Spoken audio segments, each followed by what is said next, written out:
15 000 mètres carrés dédiés à l'univers de la pop culture. Mestory, la plus grande convention geek du Grand Est, est de retour ce week-end au Parc Expo de Metz pour sa 6e édition. Un événement incontournable pour les amateurs de cosplay, venus montrer leurs costumes ou rencontrer leurs acteurs de films et séries préférés. Tiffany Derlander et Benoît Bourg. Ne dites pas à ces cosplayers qu'ils sont déguisés, non, car il s'agit de plus que ça. Derrière ces vêtements, ils incarnent réellement leur personnage préféré. On peut vraiment être plusieurs personnes à la fois, on peut changer de genre, on peut cosplayer des personnages masculins, féminins.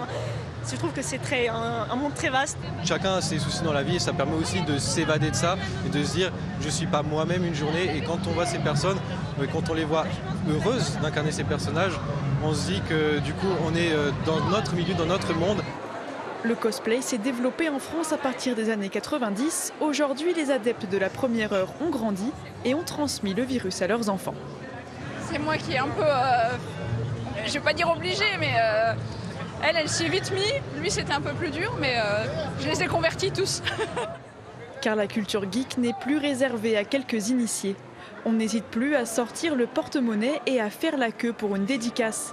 Les fans de la saga Harry Potter sont aux anges devant l'acteur qui y incarnait le jeune Tom Jedusor, alias Voldemort. Il a marqué qu'il était heureux de me rencontrer. Voilà. Il vient pas souvent faire des conventions, donc c'est vraiment chouette. Échanger avec lui, discuter avec lui, et puis même voir ses impressions par rapport aux fans, c'est génial. En 6 ans, le nombre d'entrées au salon Mestory a doublé pour atteindre 23 000 visiteurs l'an dernier. D'année en année, il faut agrandir la convention, multiplier les licences et surtout proposer de plus en plus de stars internationales.